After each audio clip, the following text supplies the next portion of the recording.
Hoy! Nandiyan ka na pala. Ay, magandang araw mga pare. Ako nga pala si Paring RJ at welcome dito sa Paring RJ TV. Isa na namang araw na makabuluhan at isa na namang araw na kakainisan. Mamili kayo doon. Isang araw na masaya o isang araw na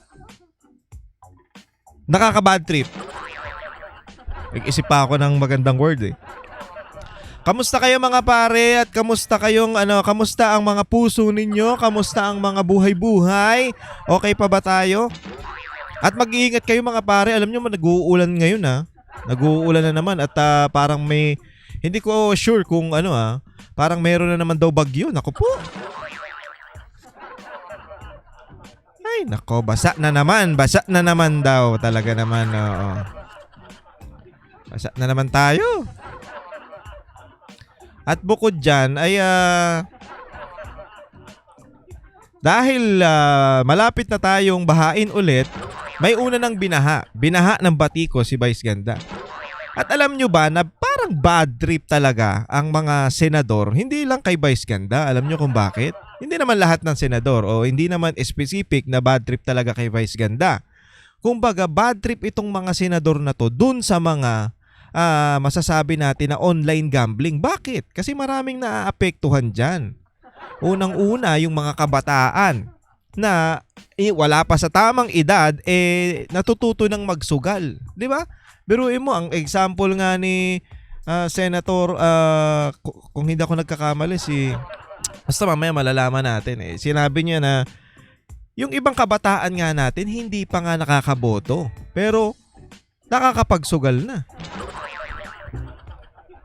Diba? Kasi syempre yung mga pinapanood diyan kagaya niya nila Wamos. Sino pa ba yung mga nagpo-promote ng sugal diyan? Putya, biruin nyo si Wamos ha. Wala naman tayong problema kay Wamos. Okay yung mga content niya kahit corny. Corny naman talaga eh. Ewan ko para sa akin pilit magpatawa si Wamos ha.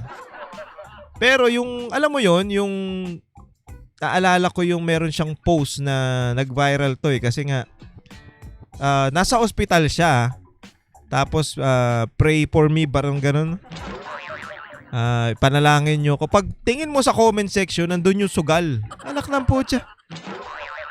Pag-pray ka tapos sugal. Parang yung mga parang ito yung mga taong, alam mo yun. Ito example ko lang magpe-pray kay Lord, no? Lord, panalunin mo naman ako sa sugal. Ewan ko sa inyo. Anak ng putya. Nagdasal ka para ipanalo ka doon sa sugal na alam mong mali. Ewan ko Lord, patamain mo naman ako dito, Lord. Parang ganun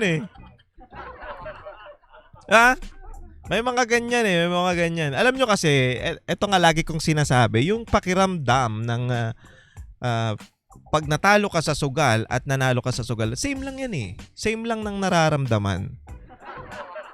Diba?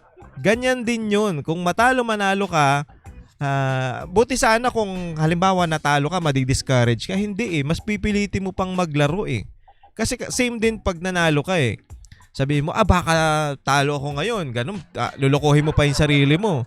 Baka talo ako this time, baka bukas swertihin naman. Anak ng putya, may pabukas-bukas ka pa.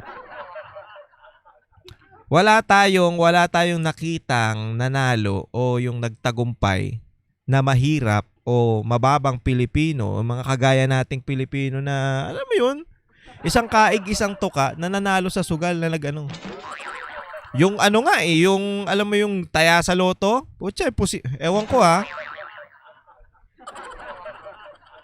Sabi nila may tumatama dyan. Okay, sige. Pero sa tanang buhay ko, parang wala pa ako nakikitang tumatama daw. So eto nga, etong mga senador natin na to, especially si Erwin Tulfo, si Senator Erwin Tulfo, galit talaga sa sugal. So kumbaga, kasi yung mga sugal medyo nandito na sa mga GCash, sa Maya, kung hindi ako nagkakamali, kung meron sa Maya yan. Kumbaga, madali yung access, no? May GCash ka, magsugal ka sa GCash, 'di ba? Ang dali na eh. Kumbaga, kahit sinong may GCash o kahit sinong merong cellphone, pwedeng magsugal. Ida-download lang. No? Website pa yan eh. Tapos yung GCash nakalink doon sa sa online platform. So, easy talaga. Madali talaga.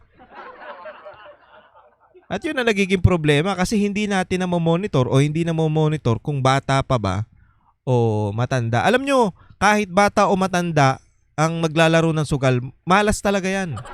Sinasabi ko sa inyo, oo, kasi biruin mo, sige, sabihin na natin na yung nagsugal ka, yung punta ka dun sa sa sugalan, mag-e-effort ka, magbibigay ka ng time para makapunta dun at maglaro ng sugal.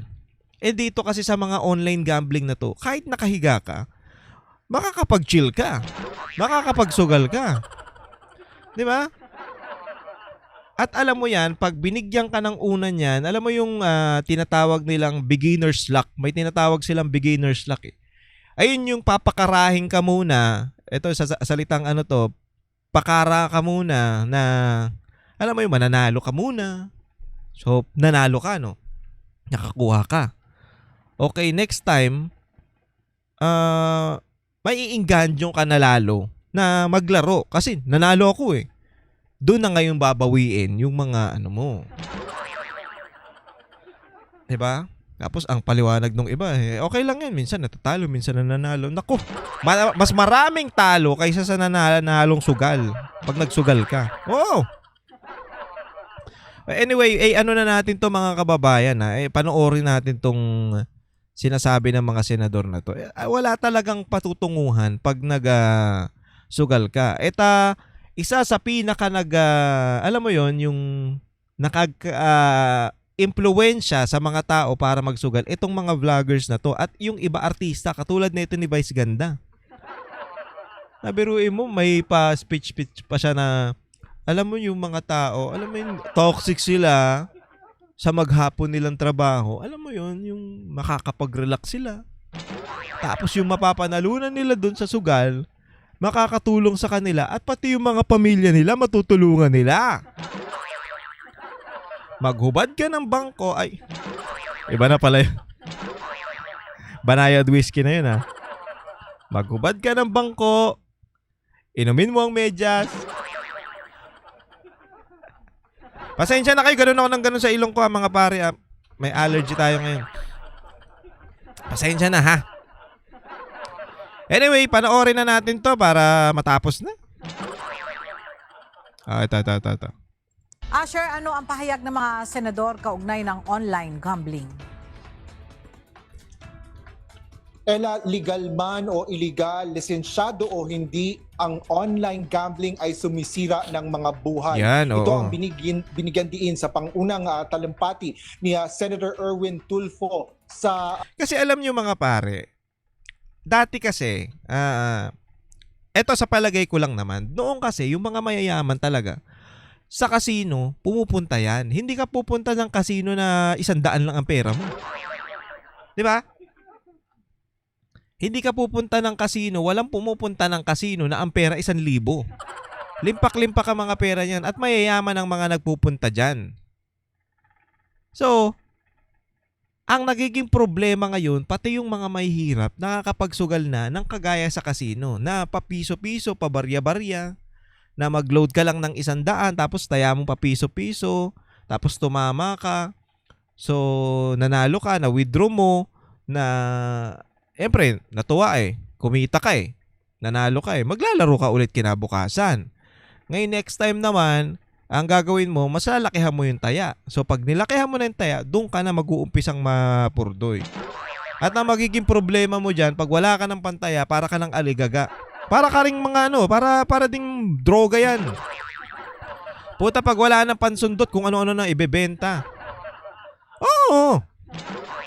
Diba? Ganyan yung mga adik Diba? Pag na-adik ka na doon, gusto ko yun. Teka, wala akong pangtaya Baka, malay mo pag sanla ko muna tong namin, TV namin. Sa pasanla mo na pre, 1,000.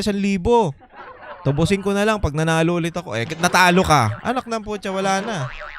Lubog ka na ulit sa utang. Ay, mahirap eh. Lubog ka na nga sa utang. Wala ka namang pangkain na, wala ka namang extra pera. Yung mayayaman, sige, okay na yan. Putya, maraming pera yung mga yan. Kaya ka mayaman eh, di ba?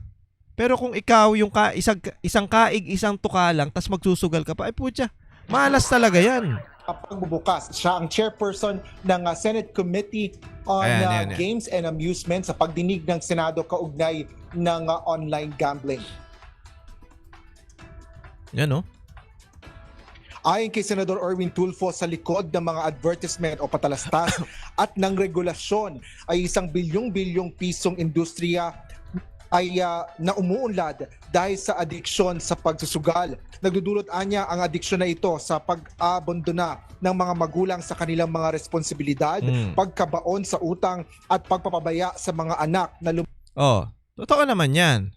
Alam nyo kung bakit? Kasi imbis na yung magulang mag-asikaso dun sa mga bata, hahayaan na lang. Kasi nawiwili dun sa kakasugal eh. Nawiwili kakapindot eh. Oo. Nakawiwili. Kaiga ka lang. Ay, bahala na kayo dyan. Tsa, alas 12 na, anong oras na, hindi pa nakakakain yung mga anak. Hindi natuturuan kasi paano nagsusugal. Nag-online Pag nahook ka na kasi dyan, mahirap nang makawala. Lalo na yung mga tao na, alam mo yun, merong hirap makaiwas dun sa mga bisyo. Yeah. Kagaya nung halimbawa, sa mga nagyoyosi dyan, okay? Pag natuto ka magyosi, ako nagyoyosi ako dati. Lalo nung nasa sound system, nagyoyosi ako dati. Pero, ang kasi sa akin, pag ayaw ko na. So, naiiwasan ko yun. 'Di ba? Ang problema, dun sa mga taong yung nahuhook talaga, 'di ba? Kagaya, lalo sa sugal, pag naranasan mong nanalo dyan, ang saya mo. Siyempre, mapapabayaan mo na yung dapat mong gawin araw-araw, yung pag-aalaga sa mga anak mo. Siyempre, pag wala kang pansugal, aligaga ka, mangungutang ka ngayon. Imbis na pangkain nyo na lang, iuutang mo pa, ilalaro mo pa ng sugal. Ayan ang nagiging problema. Kaya nga, di ba? Nag-iinis yung mga senador kasi napapabayaan yung mga bata, di ba? Tapos mapapariwara yung mga anak. Kawawa. Dahil saan yun? Sa sugal. Palaki ng watak-watak ang pamilya. Sa kabila nito, bilang committee chairperson ng Senate hearing, ay bukas ito sa pagdinig ng iba't ibang posisyon ng lahat ng mga stakeholder na responsable at apektado ng industriya. Ngunit may malakas na pahayag o panawagan ani ang komite para sa mga sindikato sa pagsusugal. Palakpakan natin si si Senator Erwin Tulfo At least tong mama na to, kahit medyo may issue tayo dito, nagtatrabaho. At alam mo, isa to yung online gambling, isa to sa mga problema ng mga Pilipino ngayon. Isa sa malaking problema ng mga Pilipino. 'Di ba? Imbis na yung impeachment, tang inaatupag nitong mga senador na to, especially na yan si Soto, tsaka tong si Risa Hontiveros, pati yung dalawa niyang amuyong na dilawan. Imbis na yun ang inaatupag nyo, ba't hindi nyo atupagin tong mga gantong bagay? 'Di ba? Ayan ang nakakapagpahirap o nakakapaglubog sa mga Pilipino. Ito yun. So kung maiaalis nyo yan, maiiwas nyo yung mga Pilipino dyan, 'di ba? Ang ganda. Puta, gusto nyo pa-impeach yung yung alin na hindi naman impeachable. Naglabas na nga yung COA, yung mga tanga dyan na kine-question yung COA. Puta, pumunta kayo doon. Mas marunong pa kayo sa COA, kayo gago ang puta. Sa bansa. The Philippines will not be a playground for gambling syndicates, whether foreign or local, legal or illegal. Our youth are not for sale. Our families are not collateral damage. We are legislators sworn to protect the people, and in the face of this crisis, there's only one moral choice, ladies and gentlemen, and online gambling now. dapat po. Alam mo, Senator Erwin, dapat anuhin mo yan, i-push mo ng i-push yan. Kasi, putya, maraming makakalaban dito, yung mga malalaking na kumpanya ng sugala na yan. Siyempre yung mga, alam mo yun, yung mga casino Pilipino, ano yan medyo labas yan dito. Kasi yung online gambling, ewan ko kung pasok pa rin yan. Pero yung online gambling kasi iba eh. O di ba kahit nasaan ka kasi. Kaya ayan na nagiging problema, kahit nasaan ka, pwede kang magsugal. Bata ka man o tapos meron pa nga diyang isang ano nga yun? Playtime ba yun kung hindi ako nagkakamali? Yung mga artista ng Viva Max, nando sa Playtime, putya nagtatanggal ng damit. Paano kung bata yung nakakapanood nun? Namomonitor pa ba natin yun? Ayun ang problema. Diba? Hindi lang sugal ang meron dyan. Meron pang pornografiya. Tayo na. Hindi ko alam, Playtime yata yun. Nakalimutan ko eh. Basta pag pumasok ko dun sa ano nila, meron silang portion dun. Si Jano Gibbs ang idol ko pa naman din to si si Jano Gibbs eh. Tapos siya ang host nun. Ewan ko ngayon kung meron pa, pero nakita ko yun nung Yeah.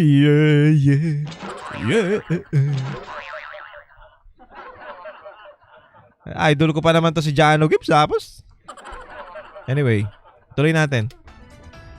Para naman kay Senador Alan Peter Cayetano, mali ang gambling at pag-iimbot ng salapi ng ibang tao kahit ito man ay sa pamamagitan ng sugal.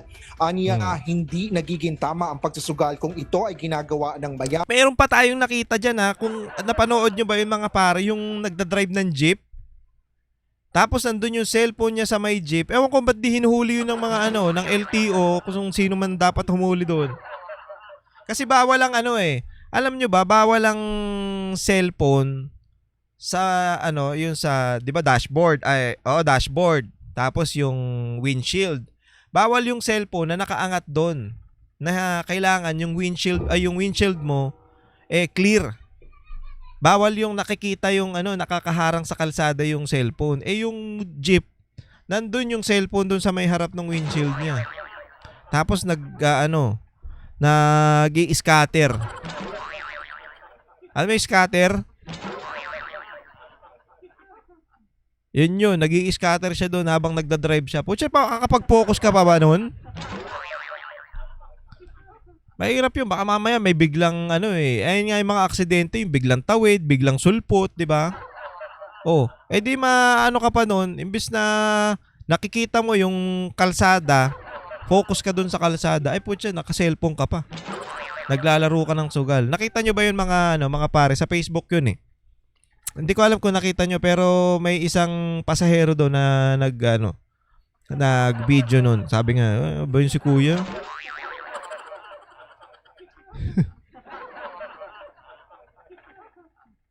Kung ma-aksidente sila doon, ano magagawa ng jeep?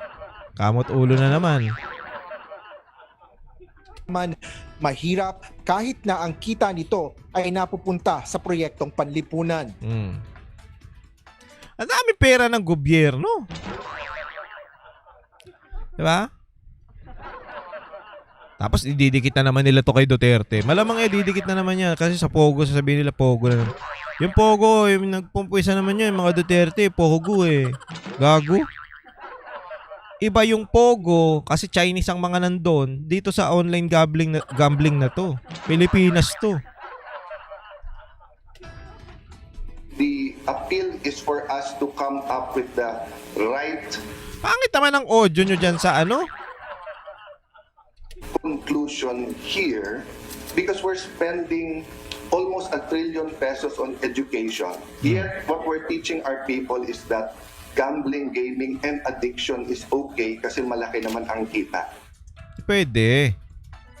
Nilinaw naman ni Senate Majority Joel Villanueva na ang online gambling ay hindi lang kawalan sa pinansyal na aspeto. Ngunit may malaking kinalaman ito sa serious mental and physical health issues, mga sirang relasyon, labanan sa pamilya, pagtaas ng mga kaso sa domestic violence at Oo, kasi wala ka ng wala ka ng ibang iniisip eh. Hindi mo na iniisip yung mga tama eh. O yung dapat eh. Kasi, ano ba nga iisipin mo pag-isig mo sa umaga? Oh, sugal. Eh, pag na-addict ka dyan, wala ka na talaga, may hirapan kang kumalas dyan. Oh, nanalo na ako eh. Oh, bahala na kayo sa buhay niyo mga anak. O, di ba? Imbes na pagsisimula ng away yan. Imbes na may maiuwi. Sa halimbawa, yung asawang lalaki, imbes na may maiuwing pera, in-scatter, baka daw manalo. O, wala na. Tapos, pag uwi nung asawang lalaki, pag uwi sa bahay, walang pagkain. Bakit? Kasi nag-i-scatter, nagsusugal yung asawa. Walang pagkain, maiinis. O, simula na ng away yan. Bakit walang pagkain? Kasi wala kang binigay na pera eh. Sinubos mo sa sugal. O, yan na, wala na. Away na. O, di ba? Sample lang yun ah. Wala talagang patutunguhan to. Kaya nga, buwisit na buwisit tayo dito kay kasi si Vice Ganda, ang daming nanonood sa kay Vice Ganda. Aminin naman natin. Ang daming nanonood at ang daming natutuwa sa kanya. Bukod lang doon sa mga panlalait niya. Maraming nanonood dyan. Kasi sikat eh. So, nung una kasi, nung sinasabi niya, di ba yung video natin, nung nakaraan, panoorin nyo dyan, nasa dyan sa ating YouTube channel. Ayaw niya daw ng sugal. Kasi ang nakakasira daw sa relasyon o sa isang tao ay ang droga at saka sugal. Putya, makalipas ang ilang panahon, ayun na, endorser na siya ng Game Zone. Magkano kaya ang binayad sa kanya dito? Para baliktarin niya yung mga una niyang sinabi. Kasi in-example niya yung mga kaibigan niya o yung mga bataan niya dun sa gigs eh. Sa mga show nila eh. Pag natutuwa yung mga guests sa amin, sinasama kami sa casino, tapos binibigyan sila ng pangsugal, panlaro nila. Dumating daw yung time na mismong yung mga kaibigan niya, sariling pera na yung pinansusugal na addict na. Ayaw niya daw noon. So sinabihan niya. Tapos ngayon, Game Zone. Ang lupit, di ba? At maraming kabataan at maraming mga millennials ang sa kanya. Nanonood at nakikinig sa kanya. Naka-follow sa kanya. So, marami siyang maiimpluwensyahan ng mga kabataan pagdating dito. At ayan ang masama. Siya, wala naman siyang problema. Magsugal siya. Marami siyang pera eh.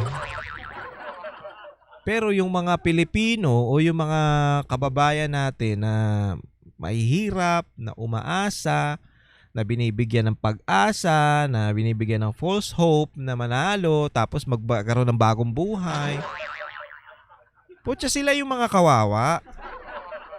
Kasi pag nawalan niya ng pera at naisugal nila at naubos yung pera, putya, saan sila kukuha ng utang? As isusugal ulit, as uutang. Putya, baon na. iba pa kung saan nagiging biktima rin dito ang mga menor de edad. Kasi hindi na mo monitor eh. Mr. Chairman, please let me put emphasis on this. Even minors are exposed to this dangerous Ayan, siya pala platform, nagsabi. putting our youth at risk for early addiction and lost opportunities. May mga kabataan po na hindi pa nga Ayan. pwedeng bumoto, pero araw-araw exposed na sa sugal. We must ask ourselves, how did we allow this to happen? Kasi minsan ang problema din dyan yung mga magulang eh. Oo. Kasi yung mga magulang, pag hindi nila na monitor yung ginagawa ng mga anak nila, wala na. 'Di ba? Kung halimbawa yung anak nila nagsusugal, 'di ba? Sugal, hindi nila alam na nagsusugal pala. Hindi nila chine-check, hindi nila inaasikaso, hindi nila tinitingnan. Sila rin na may kasalanan diyan. Tapos pag na-addict, magnanakaw na ng ano. Yan yung sinasabi natin kahapon, magnanakaw na sa pitaka, magbebenta na ng kung ano-ano. Hanggang sa gumawa ng masama at malalaman na lang nila, hinuli na ng pulis. Bakit? Kasi nagnakaw. Bakit nagnakaw? Kasi walang pansugal. Oh, yun. Tapos malalaman natin, kaya pala ganun yung anak, yung nanay, nagsusugal din. Habang nanawagan ng mga naunang senador ng tuluyang pagpapatigil sa online gambling, Yan, hangat naman ni sana. Senador Risa Ontiveros ang Ito na naman. regulasyon para rito. Aniya, kailangan ng komprehensibong batas na tutugon sa lahat ng aspeto ng komplikadong issue na ito. May ilan pang mga Parang ano yung sagot niya? Mala. Hindi, dapat yan, kahit walang batas, itigil na yan. Pero hindi pwede yun mga pare. Kailangan talaga niya magkaroon ng batas. Pero parang sagot ni ano. Dapat talaga matigil na yan. Kasi nga marami na naaapektuhan. At kung gusto nyo, hindi ko alam kung paano ba to. Parang marami sila makakalaban dito. Kasi ang laki ng kita ng mga animal dito eh. Oo, yung mga promoter nito, ang lalaki ng bayad. Eto ang alam ko sino ba nagsabi nun? Hindi ko matandaan eh. Basta may nagsabi niya na ang bawat endorse daw, bawat labas daw ng commercial ng sugal dun sa Facebook page niya, milyon daw ang bayaran dyan. O tsaka kung ilang beses lumabas yun, ang laki na. Kaya pala yung mga nagpo-promote ng sugal ngayon, yung mga vloggers na nagpo-promote ng sugal, putang bibilis yumaman. Puta, ganyan palang ginagawa. Imbis na mag-content sila ng mga, alam mo yon, kung ano ba, for example, si Wamos, comedy. Puta, okay na yung comedy mo. Kumikita ka naman dyan, for sure eh. Tapos magpo-promote ka pa ng sugal, puta na. Okay na ngayon, napasaya mo yung mga Pilipino, napasaya mo yung mga nanonood sa'yo eh. Oh. Nag-promote ka ng sugal, puta, yun na. Bumagsak na ang ano nila. I-click nyo yung link para manalo din kayo. At magkakaroon kayo ng everyday bonus. Ganun pa yan sila. at senador na nagpahayag ng kanilang posisyon kaugnay nga dito sa pagpapatigil at Asher online Cadapan or Jr. regulasyon sa online gambling. Sa ngayon ay patuloy pa rin ang pagdinig ng Senado kaugnay nga dito kung saan binibigyan naman ng pagkakataon na magsalita yung mga stakeholder na may kinalaman at epektado sa naturang industriya. Sa kalalabas lang na anunsyo, Ella, ng Bangko Sentral ng Pilipinas kaugnay nga ng online gambling sa Senate hearing, ayon kay BSP Deputy Governor Mamerto, binibigyan nila ng 48 hours ang mga electronic o e-wallet companies na i-unlink o tanggalin ang kanilang pagkakaugnay sa mga online gambling platform. Yan ang latest Ayos, no? Ayos. dito sa Senado. Balik sa iyo, Ella. Maraming salamat, Asher Cadapan Jr. So, okay yun Okay yun. Yung sabi ng Bangko Sentral na talagang i-unlink yung mga nila, kagaya ng mga Maya, ng GCash, yan. Kasi sa sobrang dali ng na-transfer ng pera o ng taya doon sa website,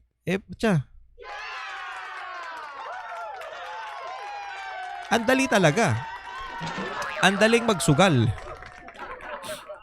So maganda yung sinabi ng Bangko Sentral ng Pilipinas na 48 hours dapat tanggalin niyo na yan.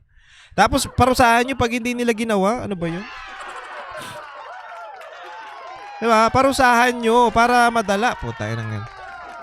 Iban nyo. Kaso, problema yung GCash.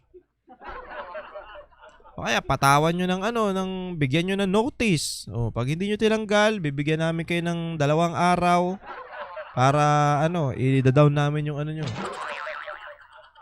O, diba? Ganun. Pero sana, ituloy ito ng mga senador na to, Actually, si Alan Peter Cayetano talagang ayaw talaga niya ng sugal. Ganon din to si Villanueva. So, sana Mr. Senator Erwin Tulfo, tuloy-tuloy mo tong tugis dito sa online gambling na to. Kasi talagang ito yung nagpapahirap sa mga Pilipino. Hindi lang sa mga Pilipino, pati dun sa mga kababayan natin na, alam mo yun, dating may kaya, dahil na-addict sa sugal. Yung mga sugal na yan, yung mga kasino na yan, hayaan na natin yan dun sa mga mayayaman na, alam mo yun, mga pensyonado, na may edad na hindi na iniintindi yung pera, hayaan na lang natin yan sila doon. Kasi mayayaman sila eh. Ayan na lang ang libangan nila. At syempre, kailangan nilang pumunta mismo doon sa casino mismo. Hindi sa bahay. O mag-e-effort talaga sila. Okay, pupunta ako dyan, dala ako 100K. Papatalo ko tong 100K. O. Walang problema sa kanila yun. Manalo sila, matalo. Walang problema, may pera sila. Libangan nila yan. Tayo hindi eh. Kaya natin ginagawa yan. Kaya tayo nagsusugal o kaya kayo nagsusugal para, alam mo yun, magkaroon kayo ng extra. Yan talaga ang totoo. Ang nangyayari kasi, imbis na magkaroon kayo ng extra, nauubos yung extra nyo. Extra money, yung inipon yung pera, isusugal mo. Ay, nako. Ang hirap niyan. Sabi ko sa inyo, yung mga mayayaman nga, 'di ba? Nag-iiwan ng mga sasakyan dun sa casino eh. Yun ang pangbayad nila dun sa tatalo nila eh. Oh. 'Di ba? Oh, iiwan ko tong sasakyan ko, ipakasya ko ng pera. Kaya sila natatalo. Mayaman na 'yun. Putya, paano pa tayong mga may hirap? Oh. Tapos talaga. Ibig sa pang chicha mo na lang, nasugal mo, wala na. Nga. Mag-ulam ka na lang ng, ibis na ang ulam nyo ngayong araw, masasabi mong adobo, wala na. Mag-ulam ka na lang ng chichirya, yung Doris, tapos suka, okay na yun. Otsa, sugarol ka eh. Buti nga sa'yo. Pasensya na, sinisipon ako.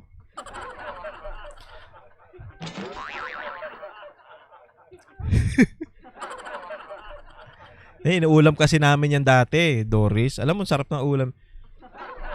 Minsan nga, ang sarap mang iulam yung mga chichirya eh. Doris, yung bangus, yung tigpipiso, alam nyo ba yun? O, sa mga mayayaman kong subscriber dyan, hindi nyo alam siguro yun. Pero yung sa mga tropa nating, mga pari nating mahihirap dyan, alam nyo yun, yung mga, yung Doris. Tapos lalagyan mo ng suka, tapos sa mainit na kanin, solve ka na dun.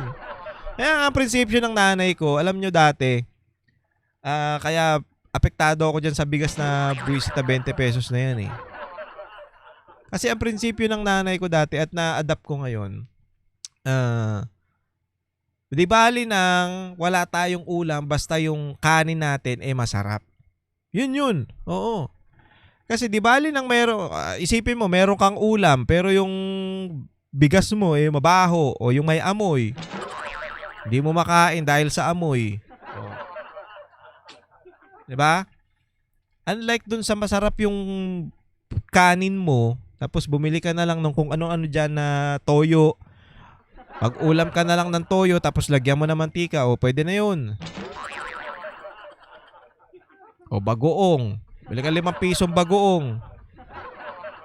Solve na kayo dun. At least masarap yung kanin nyo. Kahit wala kayong ulam.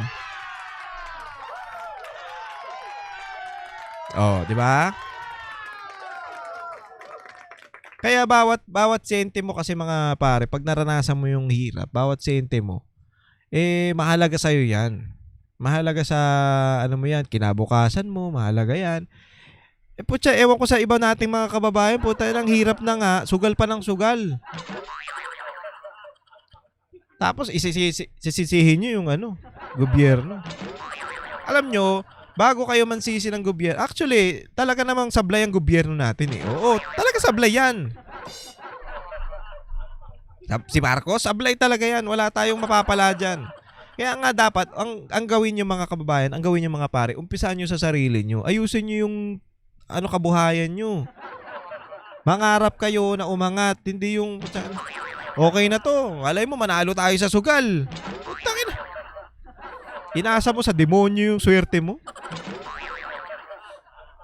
Oh, di ba? Imbis na mag-isip ka na paano ba ako aangat, paano mangangarap ako, di ba? Ako nga. Dati, ang pangarap ko dati, pangarap ko magkakotse dati. Alam mo, iniisip ko yun. 2009? Ano lang? Ano magkakotse ako? Pangarap ko magkakotse. Pre ako. Hindi sinasagot ni Lord kasi paano ka magkakotse? Wala kang panggas. Paano kita bibigyan ng kotse? Wala kang parking. Tsaka yun sa mga nagbumibili ng kotse dyan ha. Kayo bago kayo bumili ng kotse, isipin nyo muna yung nasa paligid nyo. Isipin nyo muna kung saan nyo ipapark yan. Taklang putya. Bili kayo ng kotse, tas ipapark nyo sa kalsada, mga tanga. Anong klase kayo? Wag mo nang wag na kayong i-emphasize o yung ipagtanggol yung sarili ninyo. Na, syempre, nagkapera ako.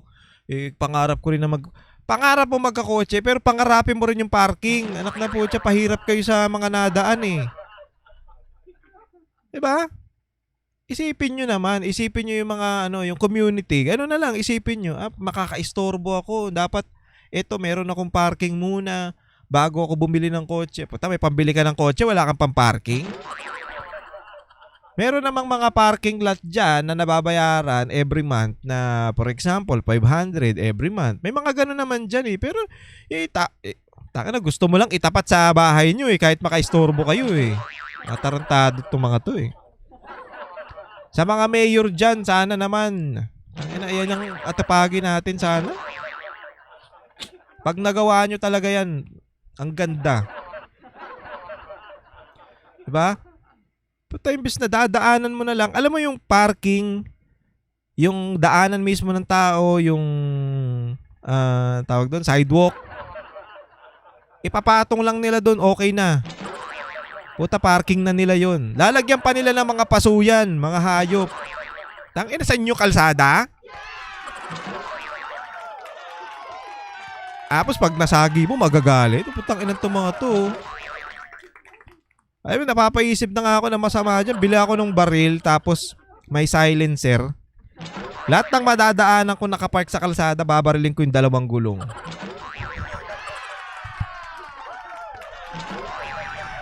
Oh! Sama na ugali. Puta kasi double parking na nga. Puta, nasa ang liit na nga nung kalsada, double parking. Pero yun, sasakyan ko, wigo lang. Puta, hirap na hirap pa ako dahil sa mga sa mga animal na yan. Maliit na yun paano yung mga SUV dumadaan? Pucha, baka bad trip na yung mga yun. Ako nga, nababad trip. Sila pa kaya. Sarap bumili nun Hindi lang nakakabili ng silencer Bawal yun Pagbabarili mo, pagdaan mo, chuk chuk chuk chuk chuk chuk. Pucha, bukas na bukas. Malamang wala na yan dyan. Ba't tayo napunta dun? Anyway, ito na yung balita natin mga pare. Hanggang dito na lang muna tayo. Ingat po kayong lahat. Ayan, maraming salamat sa pagsama sa atin. At kung nagustuhan nyo tong mga gantong videos natin, please do subscribe to this channel at huwag kakalimutang mag-like at mag-share din ng ating mga videos. Huwag nyo rin kakalimutan na mag-follow doon sa aking Facebook page na Paring RJ. Ito yun, yung logo natin na to, nakita nyo yan, Paring RJ TV. Yung orange, okay?